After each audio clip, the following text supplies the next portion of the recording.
Thought I'd check in. Today is Wednesday, September 27th. I haven't filmed practically anything for the past week and a half. Just a few things here or there. I've been swamped with work and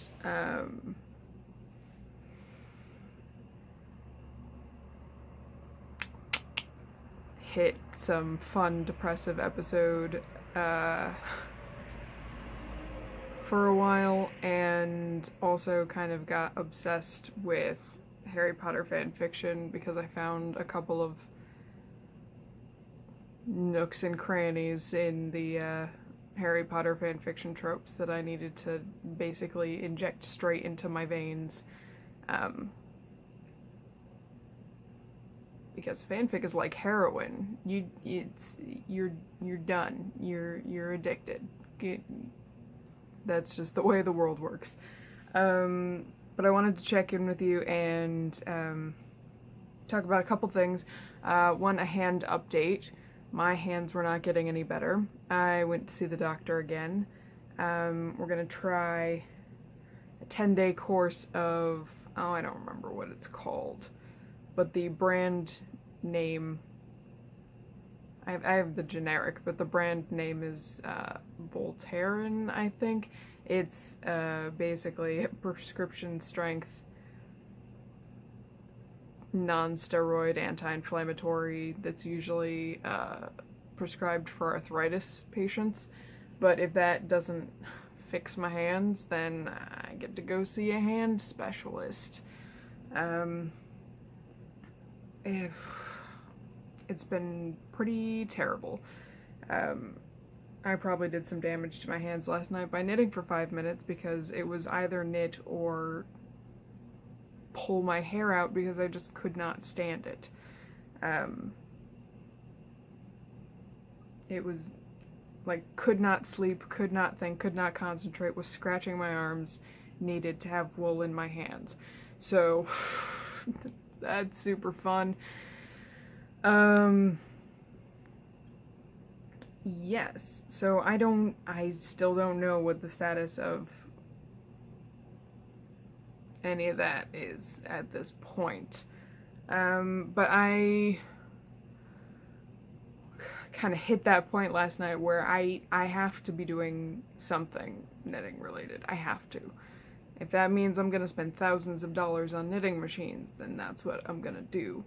So I did make an online purchase today for a Silver Reed LK150 knitting machine, which is from my pretty much ridiculous amount of distracted research for the past couple of days.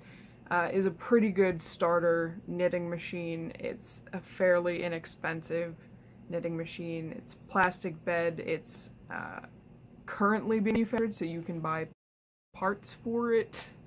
And it retails for around $440, $450.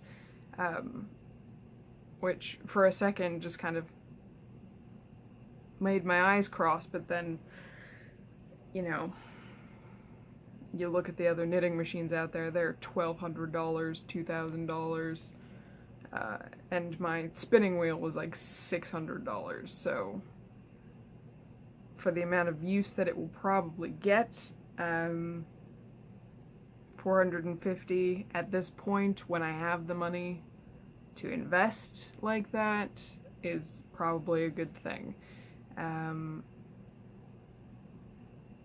It's my understanding that the machine uses typically like sport to worsted weight yarns, ish.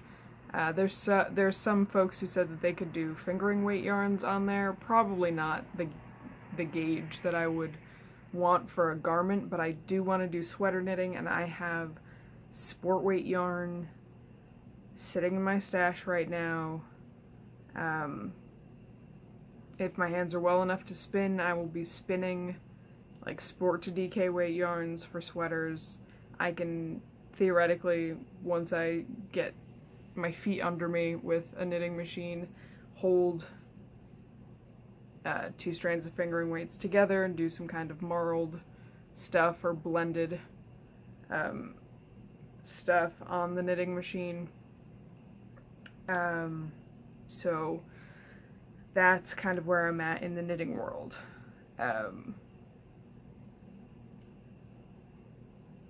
So I just, it's driving me crazy that I can't knit in any way. But yeah, so I've got that coming, so at least I have a new toy to play with. Although my brain has been like, let's get a real loom. No, brain. One major investment at a time, please. Let's not go crazy. So that's where I am with the hands, that's where I am with the knitting. I'm kind of crossing my fingers that that knitting machine will get here real quick and the learning curve will not be steep with it and I'll still manage to get a Rhinebeck sweater. That would be fantastic, because as it is, I can't finish my Rhinebeck sweater. And, like, I started the rib on the hem last night, a whole 20 stitches of it. It's driving me crazy. It's driving me crazy. But that means that I've been reading a hell of a lot of fanfic. So I'm going to talk about some of the fanfic that I've been reading, because I've been reading some pretty epic nonsense. It's not nonsense, it's wonderful. I love fanfiction. It's the best invention since the written word is fanfic. I don't even know how I came to this fic. How did I come to this fic? It must have been on a recommendation list somewhere, because I have been reading Harry Potter fanfic again, which is frustrating for many reasons. Mostly because I think a lot of the fic out there is better than the actual books. That's my opinion. And I have to voice it every time because I don't know. I have too many conflicted feelings about the actual books. Especially the later books. Oh, I'm not in focus. These lights are throwing everything off.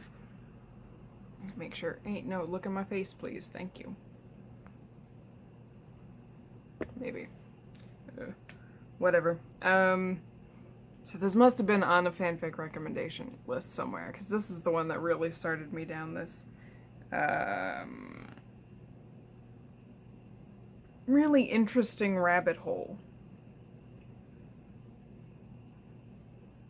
And I don't know how I got from this author to the next one, but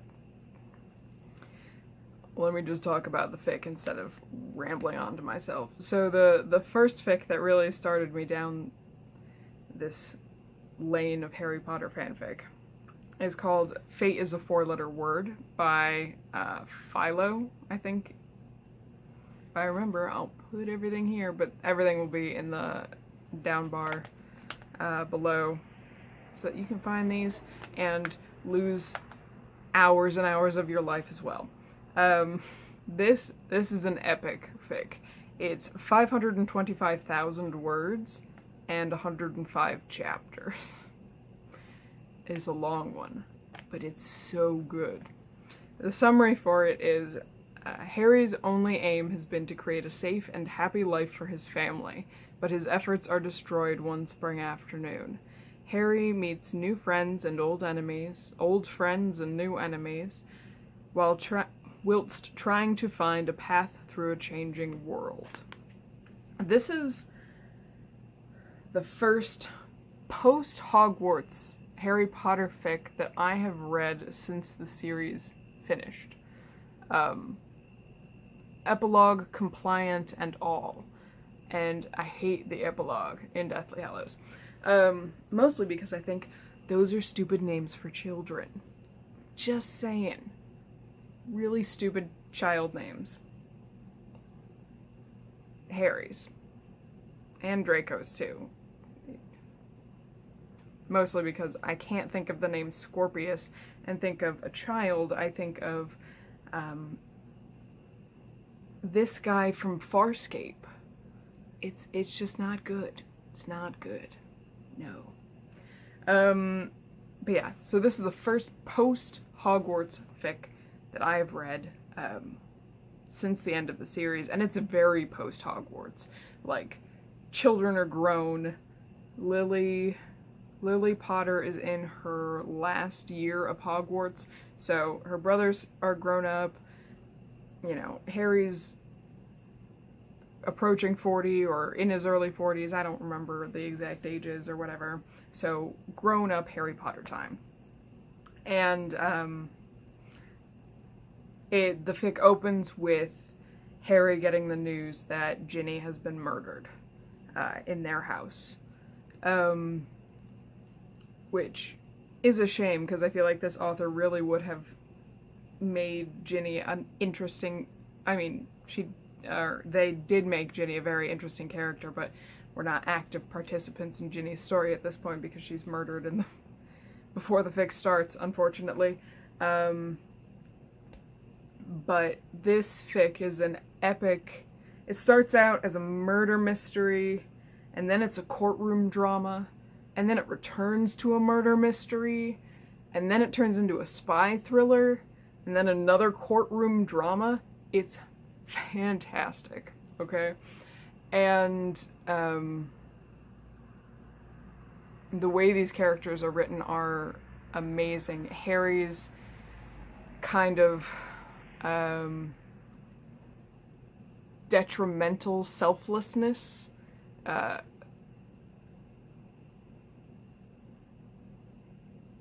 like, you know, he's selfless to the point of not actually being able to enjoy his life for a while, because of their revelations come to light about his and Ginny's marriage. They were still good friends, but they kind of fell out of love and decided to stay together for the kids, because he's famous and she's famous, you know, as a famous Quidditch player, and them divorcing would really kind of throw a wrench into their kids' lives. But, like, Harry doesn't realize how unhappy he is until, like, halfway through this murder mystery, and he's like, what? This is incredible. Feelings are amazing. And really some fun character development for, like, Ron and Hermione as parents, and Draco as a parent. And I have to say, I'm very impressed with the characterization of the kids, of Lily and Albus and James and Scorpius. They feel like, you know, full-fledged people. It's hard to get full-fledged characters out of an epilogue, and or, because I still haven't read The Cursed Child, and or a play description when we have 7 books about the rest of the characters. It's kind of amazing. Also, the character development of one character in particular, which sounds crazy, but the character development that this author has for Lucius Malfoy is fantastic. I was so surprised that I was, like, happy his life was going to improve by the end. You're sitting there like, what? Lucius Malfoy? That guy is the worst. Yes, he is. And this author does a fantastic job of establishing him as still being the worst, like he's estranged from Draco and Scorpius, because Scorpius is openly gay, and Lucius is like, no, the Malfoy line! I would backhand you in a second. If I was around for your childhood, I would have beaten the gay out of you. Type of situation. And Draco was like, wow, no, you don't get to be near my kid. We're never talking to you again. You can keep your money and your stupid, decrepit old house. You don't get to talk to my kid like that. So he's estranged from his family, but due to the circumstances of this fic, when Draco Malfoy is framed for Ginny's murder, he offers Harry his life, and Harry takes him up on that offer and sends him in as a spy to this pureblood supremacist group in France. And on Lucius's third go-round on joining a pureblood supremacist group, he's just like having these realizations about how awful it is. And it's not like, oh no, I've been wrong about Muggleborns this whole time. It's like, he's watching basically the French Death Eaters. They don't have a name, they're not quite that organized, they're slowly infiltrating their ministry or whatever. But like, he's watching the next generation of them who are entitled, rich, pureblood kids who, like, he's suffered too much to put up with their shenanigans, and he's just like looking at it from the other side after having been one of those kids himself, after having to go back to the Dark Lord and really kind of regretting everything at the end when his family was torn apart, the death of his wife, 20 to 25 years in Azkaban, which I don't remember exactly how much time he spent in Azkaban, but you know, a significant chunk of time in Azkaban. He's on permanent parole, so if he steps out of line, he's going back to Azkaban, and just like on his third go-round of the pureblood supremacy nonsense, and seeing basically kids who were like him and who have no idea what he's been through. It's just like slow inklings of revelations and growth for him, which is incredible. You don't think you're gonna root for Lucius Malfoy when you start this fic, but you will.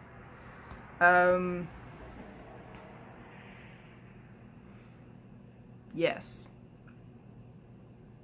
And also, I love all the side relationships. The main relationship in this fic ends up being kind of Harry's relationship with himself, and also developing a romantic relationship with surprise not dead Severus Snape and Kingsley Shacklebolt, who apparently the two of them had run off to Spain like 2 years into Kingsley's term as Minister of Magic. He was like, goodbye, see ya, somebody else can have this job, and he and surprise not dead Severus Snape went off to Spain to live together.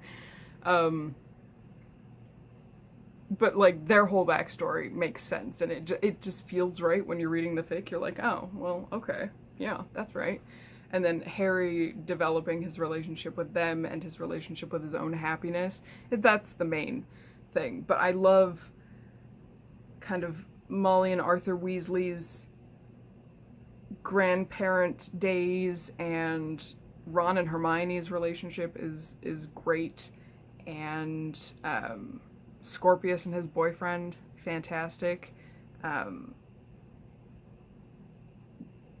Harry's relationship with his kids, fantastic.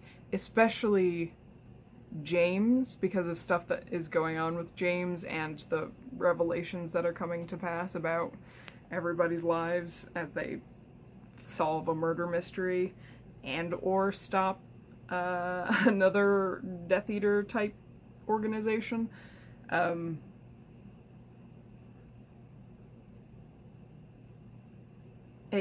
Because his relationship with James feels real, given the things that they're experiencing in this fic. So I highly recommend this fic, which made me look at more of this particular author's fics, and they only have one other Harry Potter one and one other fic altogether.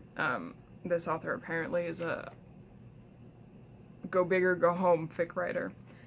And I debated talking about this fic on the podcast, because it's I felt a little weird about it,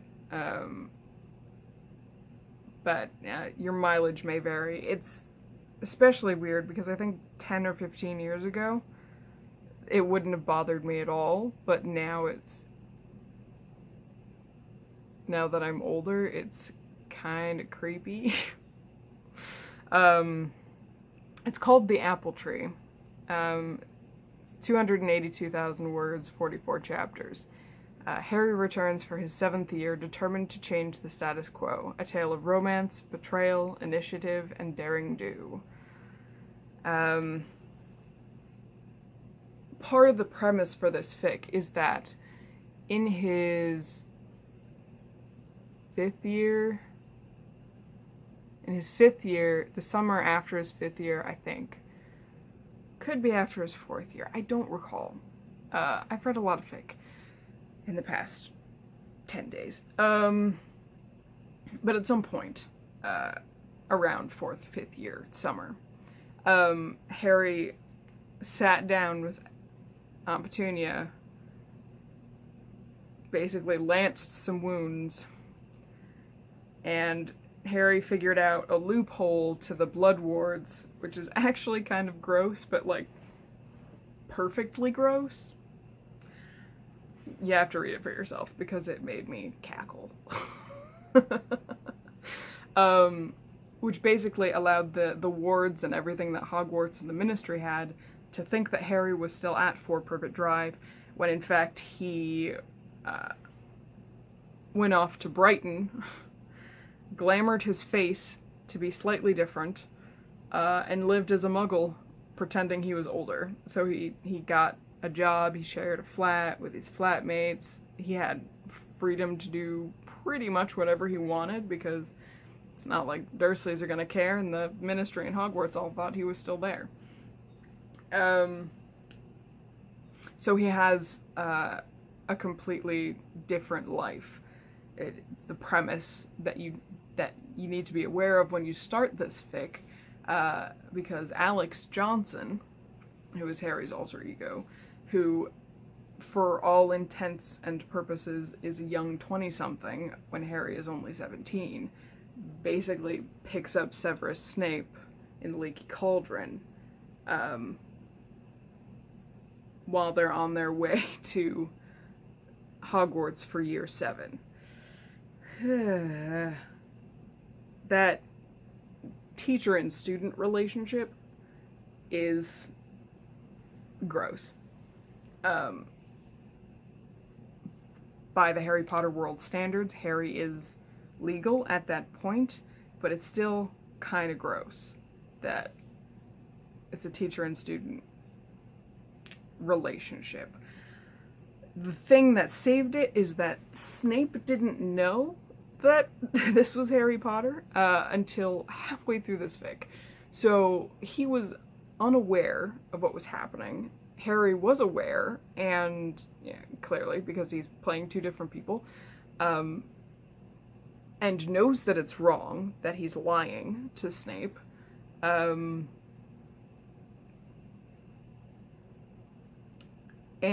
Dumbledore knows that it's Harry, and he knows that he is lying to Snape.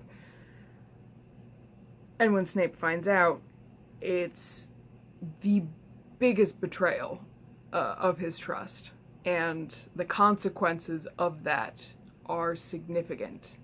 So I spent a good chunk of this fic not entirely sure if I was going to continue reading it, because it was making me uncomfortable, Harry's relationship and his continued perpetuation of the lie. But it kind of sorted itself out somewhere in the middle, especially as revelations about what Harry has discovered about the nature of magic and the sort of type of magic he's been studying outside of school, and what that means for his power and his place in wizarding society, kind of balances it out for me by the end of the fic.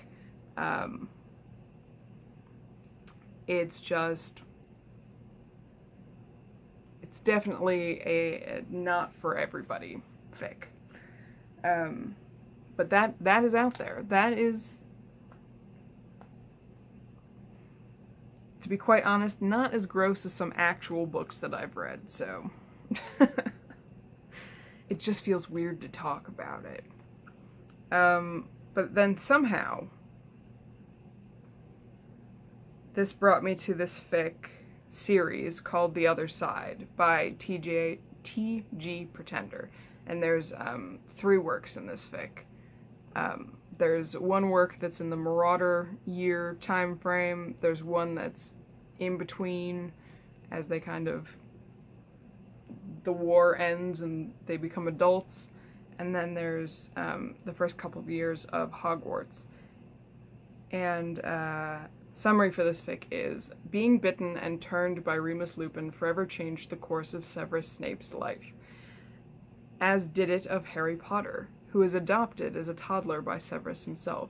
The romance is turbulent, the dangers great, and things are only going to get worse. Frankly, I'm surprised that there are not more fics like this out there. We know that when they were in school, Sirius Black told Snape to go check out the Shrieking Shack on the full moon, and what he found was Remus Lupin the werewolf. And in this fic, James Potter didn't get there in time. He was bitten, and he was turned. And the effect that this has on Snape's life in this fic is really interesting, especially in regards to his personal relationships with the Marauders and Lily.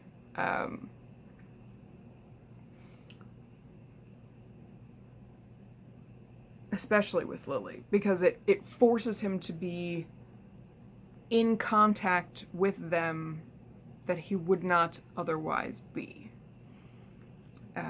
Because he turns, first full moon that he turns, he gets tossed into the Shrieking Shack with Lupin. They're forced to spend the full moon together, because they only have one contingency plan for werewolves. They were not prepared for 2 werewolves. And then even over the summer, there are times when Remus and Severus are writing to each other, or they are visiting each other's homes to deal with full moon type events. And it's a really, really interesting look at how werewolves are treated, how they're perceived, and what people will do to hide those things.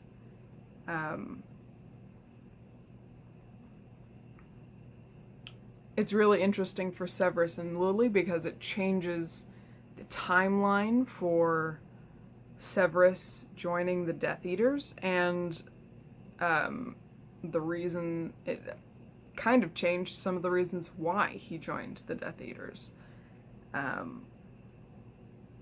Like, they didn't have that one fight where he called her a mudblood and they never spoke again. It was kind of gradual fading in and out of each other's lives because they had to confront the fact that Severus was in fact a werewolf. And it made him confront the fact that she was never going to return his feelings. Because they had more opportunities to discuss that aspect of their relationship. And I think Severus's relationship with the other Marauders is really interesting because, especially on full moons, it forces Sirius and James, and to a lesser extent Peter, into Severus's world, but not necessarily antagonistic and not friendly. It's a very Cold War-like relationship they have with each other. It's very interesting. And then once Voldemort is defeated, it changes Severus's priorities, because he still had that relationship with Lily where they were at the very least on speaking terms. And at most, when the wolf was near for Severus, he considered her part of his pack. Because he was keyed in on her because of his feelings for her. So he could not leave Harry in the care of Dursleys. He couldn't do it. So when Harry's still young, very young, Severus petitions for adoption of Harry Potter. And Remus, because there is somebody else that he can turn to, you know, two of his friends are dead, and one of them is dead, one of them is dead, and Sirius is in Azkaban. He doesn't wander off alone, he goes to Severus, because they are pack, you know. And it may be strained at the beginning, but, you know, he's got nowhere else to go, and Severus needs help with this toddler. It's really, really good, and it goes up through, I don't remember exactly where it ended off, but up through the start of Harry's time at Hogwarts, and it's a phenomenal fic. It's abandoned, unfortunately. There is an announcement at the very end of it saying that it will not be updated. The author hit a point where they were in a very different part of their lives, and how they write and how they view the story and everything were very different, and that happens with fanfiction sometimes. But it's still well worth a look, especially the first two works that are complete. It's just the third that's not complete. Just to explore the kind of changes that Severus Snape would have had to make in his life if he had lycanthropy. And really, I am surprised that there are not more Werewolf Snape fics. I mean, that's a real easy alternate universe to go play around in. It's really interesting. Really great fic. Which then led me down to the rabbit hole of Snape adopting Harry fanfics. Okay? Oh my god. I've found several recommendation lists for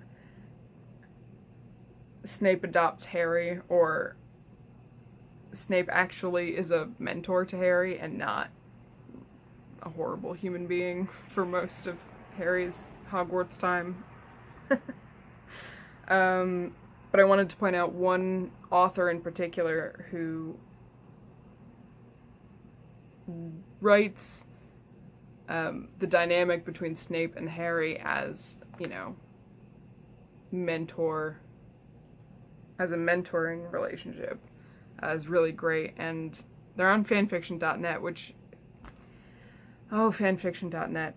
I have issues with the website, but it's fun to actually find a good fic on that site again. But the author is, I'm not entirely sure how you pronounce this, but I would say Jared17.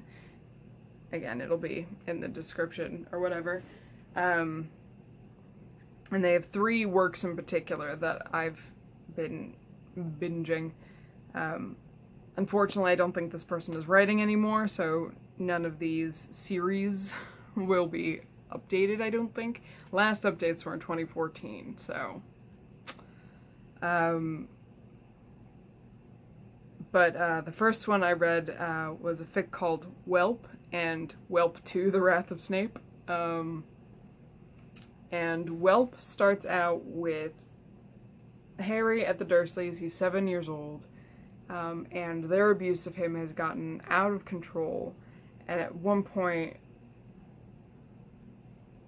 somebody in that family makes a comment that they'd be better off with a dog, and so they throw a dog collar on 7-year-old Harry Potter and chain him outside in the yard. They don't feed him, they don't give him water, and he's basically laying out there dying. And coincidentally, Albus Dumbledore has come up with the bright idea that maybe we should summon somebody to go check in on that Harry Potter kid. And he's like, yo, Severus, go check on this Harry Potter kid. And Snape's like, why? He's like, well, I know you'll be honest about his living conditions, so if you can leave him there, then he should be okay. Dumbledore logic. So he gets there and he finds that Harry Potter's dying out in the yard. of exposure. So he basically just takes him and takes care of him, and it's like, nope, this kid is mine now. And I believe this is also one where there is a revelation that Snape and Lily had a brief affair prior to her marriage to James, and that Harry is actually not James's biological child. So, yay, Harry gets to have a dad. But yeah, that one doesn't get very far in Harry's time at Hogwarts or anything, but, and also, you know, it's full of child abuse and horribleness, but it's all hopeful by the end of it, because Harry's living with Snape and Snape's taking care of him, and it's, you know, happy times, or getting to happy times, recovering from horrible times. And then there's the fic Better Be Slytherin, and that's just a Harry Potter sorted into Slytherin fic, and Snape is surprised to find that, hey, this kid is actually not terrible. Maybe I will mentor him like I should because I'm a teacher. Type fics. I always love a good Harry's been sorted into Slytherin fic. If I remember correctly, because I've been reading so many Harry Potter fanfics, this is the one where, because I also love to see who Harry's friends are going to be if he gets sorted into Slytherin. A lot of fics, it'll stay Ron and Hermione because they bonded on the train, and sometimes it is not because of house prejudice and the cultural environment between different houses. But this one is actually really cool. Harry's best friends kind of end up being Theodore Nott and Millicent Bulstrode, with a side order of Hermione Granger and eventually Ronald Weasley. But like Hermione is his secret Gryffindor friend. Like they have secret notes and things. It's great. And that's just his first year at Hogwarts. The author hasn't written any more of any of the subsequent years for that universe. And then these two are rough, but they are Walk the Shadows and the sequel to that, Before the Dawn. After Harry's 5th year, the Dursleys basically beat him within an inch of his life. Vernon kicks Hedwig to death, so poor Hedwig gets killed in this fic. They lock Harry in his room with nothing, and then they move house, and they just leave him there. They just abandon him there. So the Bloodworts fall, because the Dursleys no longer consider that home. And the Death Eaters get him, and lots and lots of terrible things happen to Harry Potter. Torture and rape, horrible things. But then the fic primarily focuses for about 2/3 of the first fic and then the entirety of the second fic. Focuses on the recovery of Harry after that ordeal, with Snape kind of surprisingly gently coaxing him along to recovering from horrible things that happened to him because he was there. So it removes a level of embarrassment that Harry feels. I mean, he still feels awful and like he caused it and it's all his fault and it's awful and he's embarrassed about it, but because Snape was already there for a bunch of it, first as a spy and then Voldemort was like, haha, you care too much, you are also a prisoner and we're gonna torture you too. So because he was there for a lot of it and also experiencing a bunch of these things, it removes the shock from Severus. Like if he tells Dumbledore or he tells Hermione or he tells somebody else about what happened to him, there's that initial reaction shock where he's gonna feel embarrassed and ashamed and all that, and he doesn't quite have that with Snape because of what they experienced. And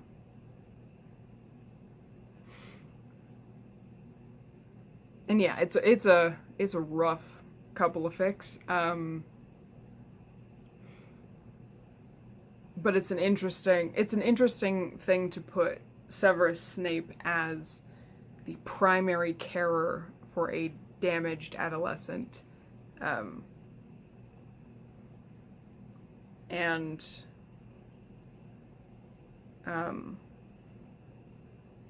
like physically damaged and mentally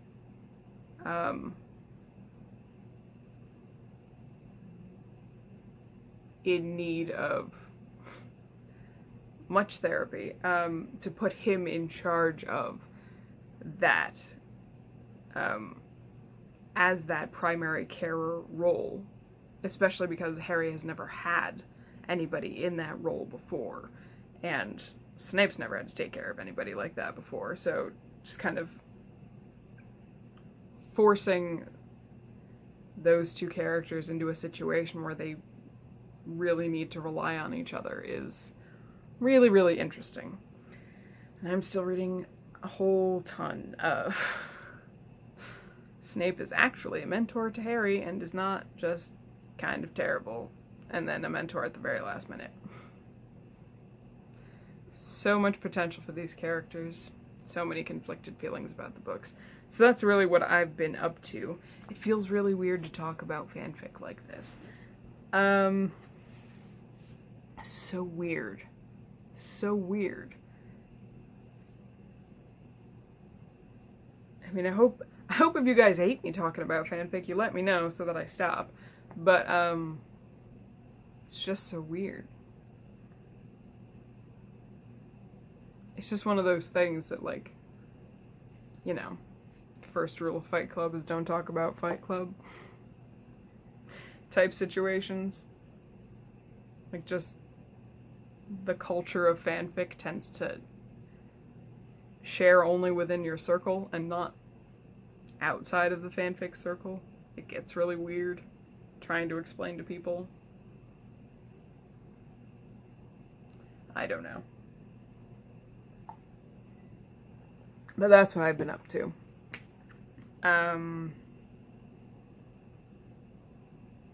Yeah, that's it for now. There's probably some more video footage here for you to look at, so enjoy.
My phone has a really hard time focusing in low light.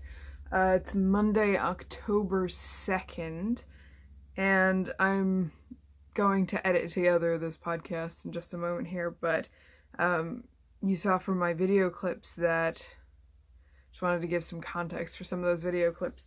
So Friday and Saturday, my mom and I went on the Western Connecticut yarn crawl, which was super fun, and a plan I had this year, because I knew I was getting this knitting machine,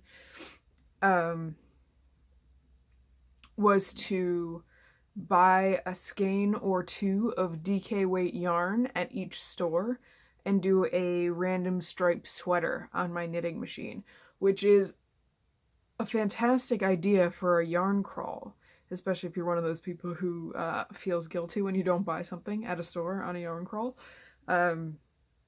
Especially for a heavier, well, a mid-weight sweater where you might need more yarn than, say, a fingering weight sweater. Yeah, you just pick colors that go together.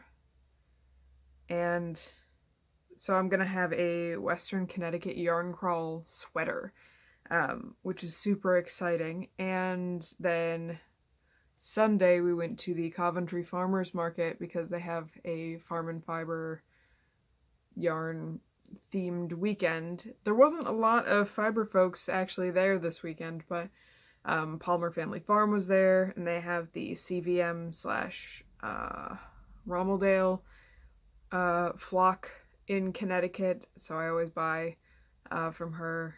And I bought, you would have seen it already, some fiber from, I don't know who it was. I don't know if it says who it was on the little pieces of paper stuffed in the fiber, but that stand is always there selling Angora fluff. Sorry, I might sound nasally. My allergies are crazy town.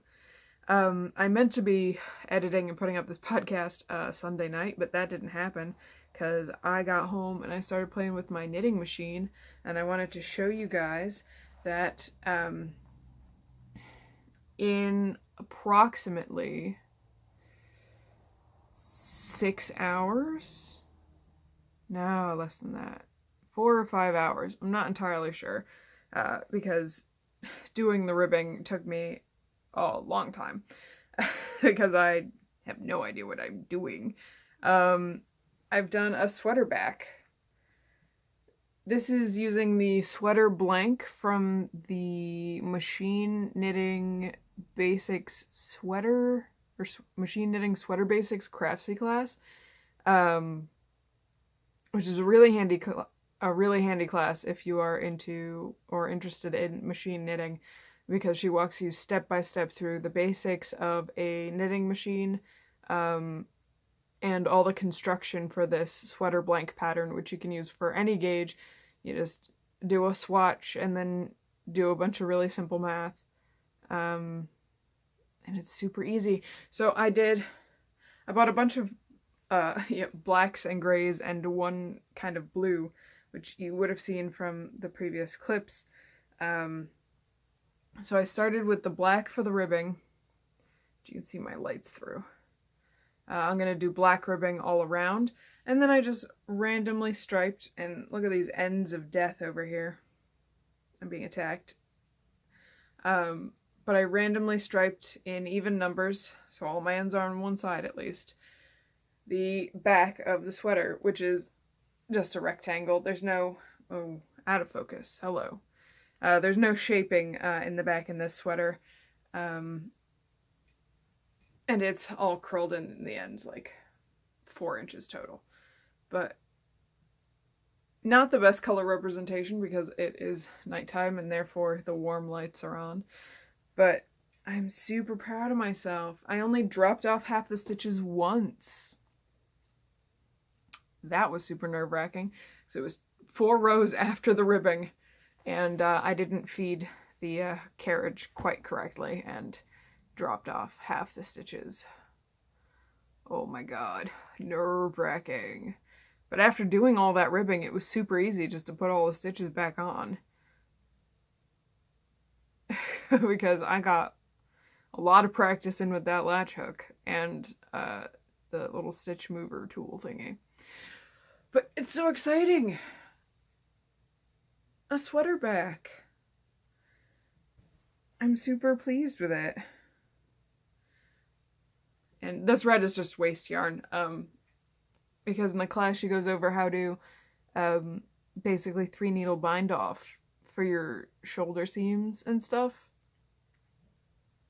So I'll be able to just kind of put this back on the knitting machine with my live actual stitches here and seam a bunch of the stuff on the machine. Basically, if I remember the class correctly, I watched it all in one go, so I might be a little bit hazy, but basically the shoulder seam, like you can do on the machine, a shoulder seam, and then do the entire neckband flat, and then seam up the other shoulder on the machine, and then you just have to seam up a tiny bit of rib for the neckband, and then the only part after that you have to manually mattress stitch is the side and up the arm. And this sweater pattern is super great if you're knitting your first sweater too, even if you're hand knitting it, because the way the sheet is set up, you can just use any gauge you want, and it's a simple drop shoulder sweater, so it's a rectangle for the back, it's a rectangle with a little bit of neck shaping for the front, and then trapezoid sleeves. Super easy. I'm very, very excited to play. I'm a little bit nervous about doing the front because I'm going to be combining techniques from that Sweater Basics class with machine knitting beyond the basics, which is another class. I don't know. There's like 6 machine knitting classes on Craftsy, and I bought 2 of them. So, you know, you can probably find it pretty easily if you just search machine knitting on Craftsy. Because that technique class had a really fun way to do short rows instead of decreases, so that when you were done with the front piece of your sweater and you bound off, or you scrap off like this, the shoulders, then you just do like 1 or 2 rows along the entirety of the neck and then scrap that off so that it's really easy to put back on the machine for the neck ribbing. And I am totally down for that, but I'm super nervous about doing everything. But I'm gonna do it, because, I mean, except for the ribbing, which takes 10,000 years, because my machine is a single bed machine, so you have to do the ribbing by hand. And for me, by hand was to knit the 18 rows, and then each rib drop all the way down to the cast on and latch hook it back up. Because of the way my hands are healing,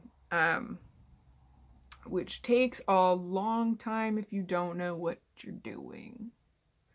But I kind of got into a groove at the end of it. It looks pretty good, I think. Oh, I found one where I screwed up. I found a dropped loop. That's alright. This is the back of my sweater. Nobody will even notice it in the middle of the rib. In real life. But yeah, I'm super excited about it. And it's super nice to just be like holding a knitted thing in my hands. Super nice. Anyway, so that's that. And Blanket Make Along 2017. 3rd quarter is over. I'm not going to draw prizes for it tonight because I'm wholly unprepared to do that for this episode, because I was trying to do these weekly and then that didn't happen. So next vloggy type thing, I will draw prizes for the 3rd quarter 2017 Blanket Make Along. I think that's it. I gotta go edit this. I'll see you later. Goodbye.